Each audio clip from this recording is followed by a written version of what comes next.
So proto-oncogenes fall into several distinct classes like membrane-associated G protein, growth factor, and protein kinases.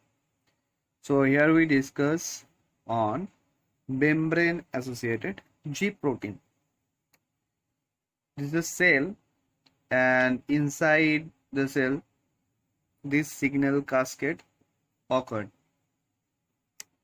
So EGF, the full form is epidermal growth factor, and this is EGF receptor, epidermal growth factor receptor. So when epidermal growth factor binds with its receptor, it stimulates autophosphorylations of that specific receptor. Now GRB2 is adapter protein and present inside the cell. It binds with the activated receptor and recruit a protein, that is SOS. SOS removes GDP. SOS removes GDP from RAS and allow RAS binds with GTP.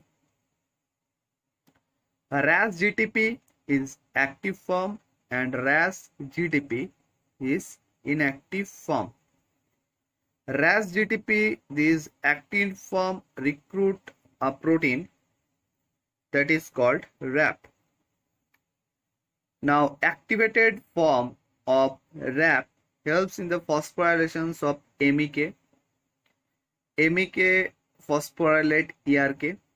Now phosphorylated form of ERK enter into the nucleus from the cytoplasm and activates several transcription factor. One of these transcription factor is ELK1. Now phosphorylated form of ELK1 or activated form of ELK1 helps in the expressions of the target gene that leads to phosphorylations of the cell or divisions of the cell. So here a protein that is called GAP protein. The full form of the GAP is GTPase activating protein. So full form GTPase activating protein. So if we remove the EGF, this growth factor, epidermal growth factor, now RAS GTP converts into RAS GTP form, that is an inactive form, with the help of a protein that is called GTPase activating protein. GTPase activating protein or GAP activates RAS or allow RAS to activate is GTPase activity, by which RAS GTP is transformed into RAS GTP, which is inactive form. And further MAP kinase cascade, that this cytoplasmic based protein phosphorylated event is called at MAP kinase cascade. So detailed of this cell cycle and the cell signaling process we discuss in cell signaling chapter. So here, if suppose there is a RAS is a membrane bound GTP associated G protein. RAS is a membrane associated G protein. So when a mutation occur in a RAS in such a way that it loses its GTPase activity, its hydrolyzing activity. So now RAS GTP cannot transform into RAS GTP even in the absence of EGF, that is epidermal growth factor.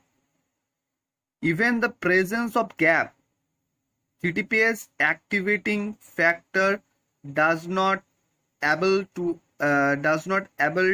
activate RAS GTPase activity. So RAS GTP becomes active all the time, and so the MAP kinase cascade and ERK continuously enter into the nucleus, and activations of the several transcription factor remain continuously on. So the expressions or proliferation of the cells occur in a constitutive manner, and so a unprogrammed cell divisions or cell proliferation. So the normal function the normal function of the cell losses and cell now so unprogrammed cell division. So that is why it transformed a state of cell that is called now is transformed into a cancer cell. So RAS is a membrane associated G protein, and it is a proto-oncogene. So when a mutation occurs in the RAS in such a way that it lost its normal function, so it's a very important and vital protein.